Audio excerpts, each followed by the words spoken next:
Hallo et bienvenue à bord, je suis le capitaine Steffi Wolf et je vous embarque aujourd'hui pour une nouvelle vidéo. Comme vous l'avez vu dans le titre, il s'agit pour moi aujourd'hui de vous faire le bilan de mes lectures 2022, qu'est-ce que j'ai le plus aimé, qu'est-ce que j'ai le moins aimé, quelle maison d'édition j'ai le plus lu, etc. etc. C'est la même vidéo que j'avais faite l'année dernière, je crois qu'elle était tirée d'un tag PKJ ou quelque chose dans le genre. Bref, c'était quelque chose que j'avais aimé faire et que je me suis dit que j'allais reproduire cette année. Voilà. Alors, dans mon top 3, c'est-à-dire les 3 meilleurs livres que j'ai lus en l'année 2022, il y a tout d'abord Lune Ardente, le premier tome, Crépuscule, de Morgane Rugraff aux éditions Plume Blanche. J'ai adoré ce roman, c'était un véritable coup de cœur pour moi, c'est une histoire de fantasy adulte où vous avez d'un côté les sombres lunes, de l'autre côté les sangs de soleil. Les sombres lunes sont adorateurs du dieu de la lune, enfin de la déesse mère lune, et les sangs de soleil sont adorateurs du dieu soleil, bien sûr. Les uns montent des loups, les sombres lunes, les autres montent des cortales, donc des immenses lions. Et j'avais adoré parce qu'en fait vous avez l'impression de rentrer dans une fantaisie complètement... j'ai perdu le mot. Manichéenne, c'est-à-dire où c'est bien ou c'est mal, mais en fait il se révèle que... il s'avère, pardon, qu'on est vraiment dans quelque chose de gris, c'est-à-dire c'est pas tout noir ou tout blanc, il y a du bon chez les sombres lunes, mais il y a aussi du mauvais, et chez les sangs de soleil c'est pareil, il y a du bon mais également du mauvais. On y suit Siobhan Calypsa, donc notre héroïne qui va se sacrifier, c'est une sombre lune, et son sacrifice pour la paix des deux peuples, puisqu'il y a une guerre entre ces deux peuples depuis des années, si ce n'est des siècles, depuis toujours. Son sacrifice donc c'est d'épouser l'héritier au trône, sang de soleil, à savoir Logan Huxley. Et j'ai vraiment adoré ce roman. J'ai adoré. En même temps, je suis fan de loup, donc oui, bon, d'accord. Là, sur la couverture, on voit un lion, mais sur la couverture du 2, que j'ai terminé hier soir, il y a un loup. Alors, je crois que j'ai beaucoup plus aimé le tome 1 que le tome 2. Enfin, c'était un coup de cœur, le tome 1. Le tome 2, non, mais j'ai clairement beaucoup aimé. C'est une duologie. Elle m'a tiré des larmes pas possibles, et particulièrement hier soir. Et bref, je ne peux que vous la recommander. Alors, le deuxième coup de cœur que j'ai eu en 2022, c'était Loup-garou et Barésie de Lucille Chaponnet et Megan... Non, Megara Nolan, pardon.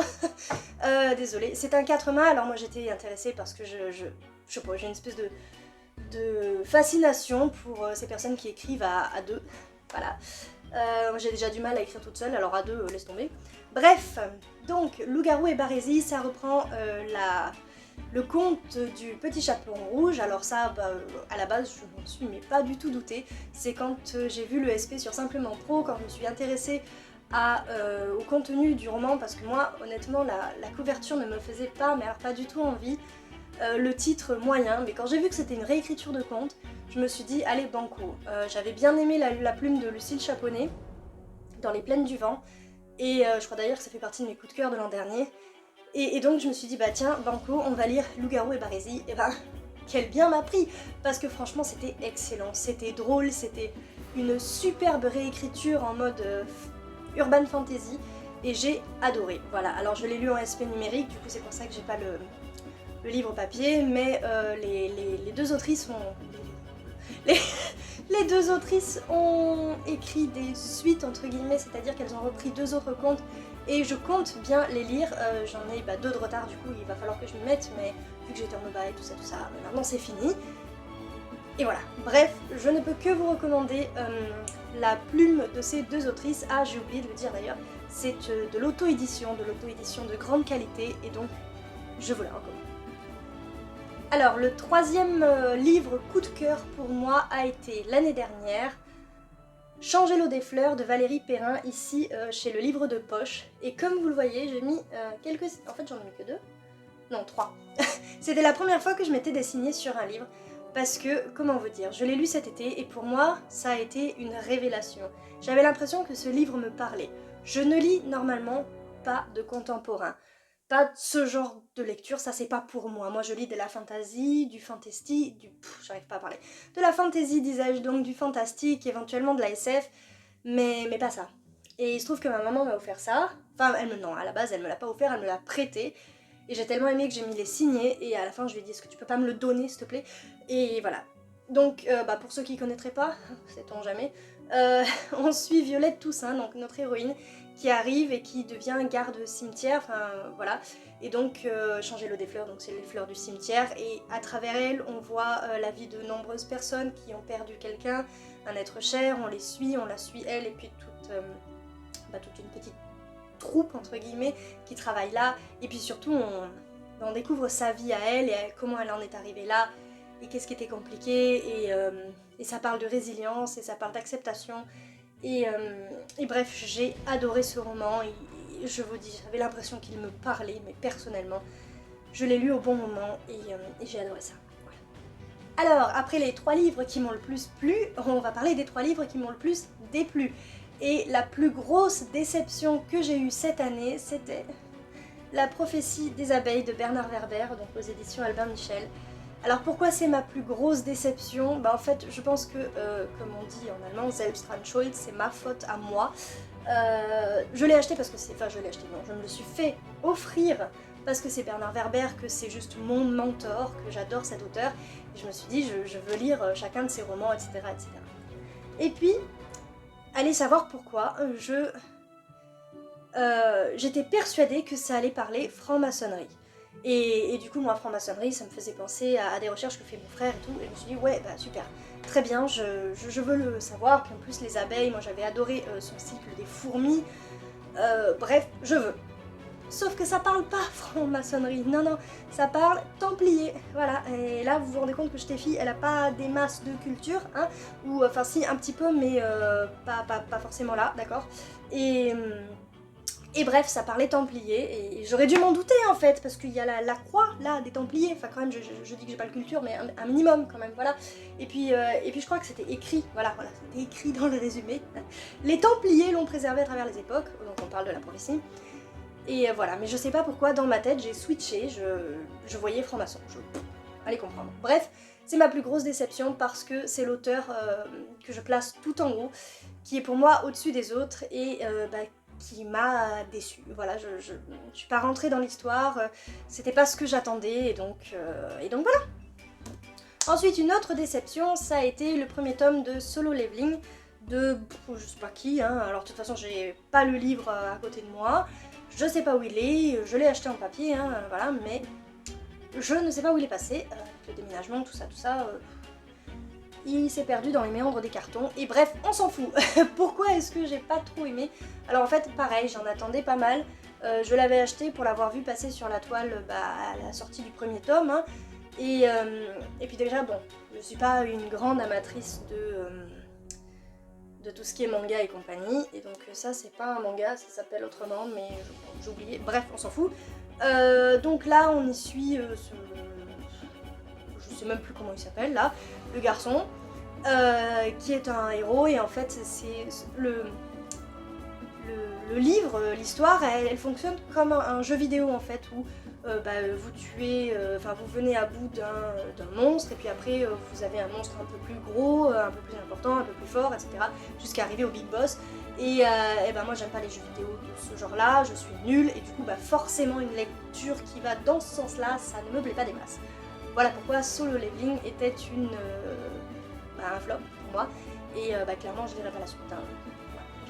Ensuite, ma troisième déception de 2022, je me perds, c'était Istarla de Gaia Tamron aux éditions Alter Real. Alors, Istarla, déjà, je pensais pas l'acheter, je l'ai vu à Pusignan, à un salon du livre, je me suis dit, bouf, la couverture me plaît pas des masses. Et puis après, j'ai discuté avec l'autrice qui était super sympa, et j'ai compris qu'il y avait des sirènes, etc. Je me suis dit, ouais, il y a du potentiel quand même, ça peut me plaire, puis c'est un petit roman, allez, viens, on le prend, il est pas très cher. Ah si, quand même. Je viens de voir qu'il est à 17 € alors que franchement, il n'y a pas 200 pages, quoi. 180, voilà, bref, peu importe. Qu'est-ce que je disais? Oui, donc, il ne m'a pas plu, pourquoi? Parce que, donc, on y retrouve une sirène et un surfeur, et ils vont tomber amoureux, et puis il faut sauver la côte d'une marée noire, etc. Et donc le pitch est sympa, franchement, sauf que l'histoire d'amour va super vite, beaucoup trop vite, et c'est ce qui m'a dérangé, quoi. En 2 secondes, ils se disent je t'aime, et moi, suis pas persuadée que ce soit une belle représentation et une représentation réaliste de l'amour ou d'une relation qui se construit. Voilà. Enfin bref, quoi qu'il en soit, c'est ça qui a un petit peu entaché ma lecture. Mais sinon, en soi, l'idée est bonne, le peuple cyrénéen est très bien construit. Je veux dire, il y a il y a de bonnes choses qui se retrouvent dans ce petit roman. Mais voilà, moi, à cause de cette histoire d'amour qui va à la vitesse de l'éclair, et ben ça l'a pas fait. Voilà. Alors, ensuite, vu que c'était un tag, en fait, vous aviez top 3, flop 3, donc comme on vient de faire. Et ensuite, on vous demandait, bref. La catégorie ou le thème suivant, c'était le premier livre que j'ai lu en 2022. Et bien, le premier livre, c'était... alors, c'était un e-book, hein, c'est pour ça que... Voilà. Les entraves de l'hiver de Jenny Bergier aux éditions Plume Blanche. Et j'avais beaucoup aimé cette écriture. Cette plume, déjà, de l'autrice que je ne connaissais pas. Et cette réécriture, en fait, du mythe de Jack Frost. Vous avez donc... En fait, c'est une série de 4 livres qui ne se suivent pas du tout, hein. Donc moi, j'ai lu que Les entraves de l'hiver, mais vous avez aussi... Pour le printemps, l'été est sorti en été, et il se manque l'automne. Non, l'automne est sorti. Bref, on s'en fout. Voilà, donc vous avez les saisons comme ça, et donc là, les entraves de l'hiver, vous avez Jack Frost, et vous avez une jeune femme, et il se retrouve à Strasbourg, et il tombe amoureux, etc. Et j'avais vraiment beaucoup aimé la plume de l'autrice, j'avais aimé sa façon d'écrire, et c'est même elle qui m'a donné envie d'écrire une romance qui se passe à Strasbourg, donc vous voyez, on n'est pas dans le top 3, mais quand même, c'est un livre que j'avais beaucoup aimé. Le dernier livre que j'ai lu en 2022, c'était Là où chantent les écrevisses de Delia Owens, donc ici dans l'édition Grand Roman Point. Donc là c'est pareil, c'est comme Changer l'eau des fleurs, ça me sort de ma zone de confort, hein, puisqu'on est dans du contemporain. Et donc c'est ma maman qui me l'a offert parce que j'avais aimé Changer l'eau des fleurs. Et là par contre c'était un peu moins... Enfin bref, on y suit Kia, donc une fille qui habite près d'un marais et qui est mise au ban, parce que, enfin de la société j'entends, parce que tous ceux qui vivent dans le marais, ils sont pas fréquentables, etc. C'est une va-nu-pied, elle a pas de sous, elle doit s'en sortir toute seule, et quand je dis toute seule, c'est vraiment toute seule, et ce depuis son plus jeune âge. Et bref, voilà, c'est un peu ça. Et puis parallèlement à ça, on suit une enquête pour meurtre. Et voilà, et donc les deux histoires sont dans deux temporalités différentes et vont au bout d'un moment évidemment se rejoindre. Ouais, bon alors c'était pas la lecture du siècle, c'était sympa, mais voilà, sans plus. Ensuite il y avait la plus belle couverture, la plus belle couverture quoi, et là c'était juste Harp, qui était un roman, enfin un roman pas du tout, un graphique auto-édité d'Alexandre Sanchez et Lou Sanchez, qui en dehors du nom de famille n'ont rien du tout en commun. Hein, donc Alexandre Sanchez ça va être l'auteur des textes, et Lou Sanchez des dessins, et j'ai bien aimé, alors c'est pas le gros coup de cœur, j'ai bien aimé cet ouvrage, et surtout il est vraiment magnifique, donc bon, déjà la couverture, hein, voilà, avec les dorures et tout, derrière, il m'avait été dédicacé. Qu'est-ce que je pourrais vous montrer? En fait c'est l'aspect peinture, parce que ça parle d'une petite fille qui voit une peinture et qui rentre un petit peu, ça parle de deuil, et donc à travers différentes peintures, différents tableaux, elle va apprendre à vivre son deuil, le deuil de sa grand-mère, et c'est juste très beau. Donc voilà la première image, quand elle découvre la peinture, voilà, enfin bref, voilà, avec le temps, etc. Et bref, j'arrive pas à parler. Ce graphique est très sympathique, et la couverture est juste sublime, c'est la plus belle que j'ai pu voir en 2022. Enfin, parmi les livres que j'ai lus, bien sûr. Ensuite, la catégorie suivante, c'était les sagas que j'ai pu terminer en 2022. Et bien là, zéro, aucune, niet, nada, que dalle. Comme vous avez vu tout à l'heure avec Lune Ardente, j'en ai commencé une. Ce qui veut dire par contre que dans la prochaine vidéo de ce genre, je pourrais dire que j'ai fini les Lunes Ardentes. Voilà, enfin bref, du coup je n'ai terminé strictement aucune saga, au contraire en 2022 j'en ai commencé de nouvelles. C'est pas grave. Ensuite, maison d'édition que j'ai le plus lu, et bien sans surprise, comme l'année dernière, on a les éditions Plume Blanche qui font un travail éditorial magnifique, qui ont des manuscrits bien terminés, alors autant au niveau bien sûr de l'objet livre, mais de l'écriture, de la plume, etc. Ce sont des livres que j'aime beaucoup lire, le choix de l'éditrice en termes de manuscrits et d'histoire est très très bon. Et donc là j'ai lu 5 livres de chez Plume Blanche, mais en réalité, les livres que j'ai le plus lus, ce sont des livres auto-édités, parce qu'en 2022, j'ai lu 11 livres auto-édités, soit à peu près, presque un par mois.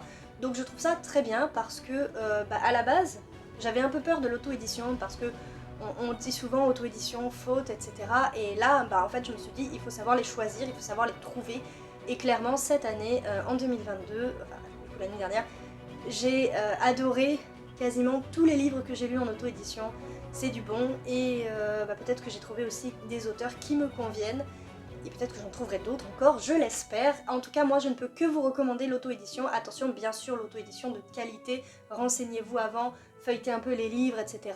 Rencontrez les auteurs, et voilà. Ensuite, il y avait ma plus grosse surprise de l'année 2022, et je reprends celui-ci. C'est évidemment Changer l'eau des fleurs, parce que ça m'a sorti pour la première fois de ma zone de confort. Je ne m'y attendais pas, je vous l'ai dit tout à l'heure, j'avais l'impression que ce livre s'adressait directement à moi, bref. La surprise de l'année, c'était ça, je ne vais pas m'y attarder davantage, on en a parlé tout à l'heure. Ensuite, il y avait le roman que j'ai le plus conseillé, et cette année en fait, aucun. Je me rends compte qu'il n'y a aucun livre que j'ai davantage conseillé qu'un autre. Évidemment, comme d'habitude, sur les réseaux, je conseille aux lecteurs de s'intéresser à la maison d'édition du Petit Caveau, qui est une maison d'édition que j'aime beaucoup, chez laquelle je lis pas mal de livres. Récemment, j'ai acheté... ils sont où ? Ouais, ils sont là-haut. J'ai acheté une trilogie complète, ce sont mes partenaires pour les services presse. Bref, je ne peux que les recommander, comme je recommande évidemment les éditions Plume Blanche. Voilà, des maisons d'édition, je peux en recommander. En revanche, un livre en particulier, cette année, honnêtement, j'en ai pas recommandé particulièrement.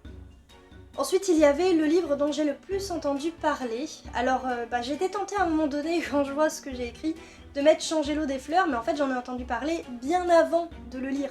C'est-à-dire que à sa sortie, tout le monde en a parlé, il a été encensé, etc. Mais moi, l'année dernière, c'est pas le livre dont j'ai le plus entendu parler, mais alors, pas du tout, quoi. Et en fait, je vois pas du coup de quel livre j'ai le plus entendu parler, sauf bien sûr si on fait référence à la chaîne La Citadelle de mes lectures, qui ne parle que de la Guilde des Ombres, voilà. Donc c'est chez Plume Blanche d'ailleurs aussi, peut-être qu'un jour il faudrait que je le lise, maintenant que je sais lire de la fantasy young adulte, pas du tout young adulte, mais de la fantasy adulte, avec des choses un peu atroces. Peut-être que je m'y intéresserai à un moment donné, mais c'est des grosses pavasses et à chaque fois c'est partie 1, partie 2 et ça me fait énormément peur. Mais voilà, mais en dehors de ça, ouais, il n'y a rien qui m'a plus...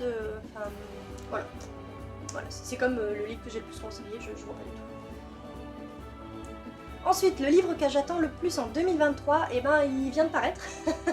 C'était La dernière des Valkyries, alors c'est chez Alter Real, sachant que Alter Real c'était dans mon flop 3, mais bon, ils font aussi des bons bouquins, la plupart du temps.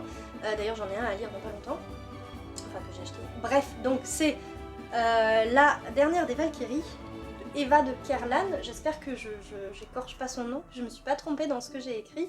Bref, pourquoi ça m'intéresse? Parce que j'ai discuté avec l'autrice, quand j'étais à Pusignan d'ailleurs, et on a discuté, et puis on a vu qu'on avait en commun pas une fascination, mais un attrait pour la mythologie nordique, et donc avec ce roman, évidemment, elle parle mythologie nordique, Valkyrie, etc., Ragnarök. J'ai encore vu une chronique sur Instagram récemment, et du coup il était question de ce livre-là, et puis je l'attendais, c'était le livre que j'attendais le plus en 2023, il est paru, peut-être qu'à un moment donné je l'achèterai, mais honnêtement, vu la couverture, je pense que si je me le prends, je vais le prendre en e-book, parce que, ou alors en dédicacé si je rencontre l'autrice évidemment, mais voilà, je suis pas fan du tout de la couverture. Par contre le contenu, ça ouais, clairement, il faut que je le lise. Et enfin donc, j'ai fait le total également des livres lus, donc en tout sur l'année 2022 j'ai lu 49 livres, c'est tout?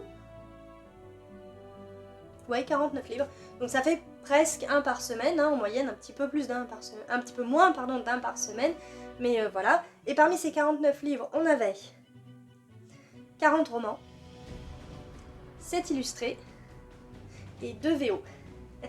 VO allemand, parce que à la base, ma volonté, mon challenge, c'est de lire un livre en allemand par mois.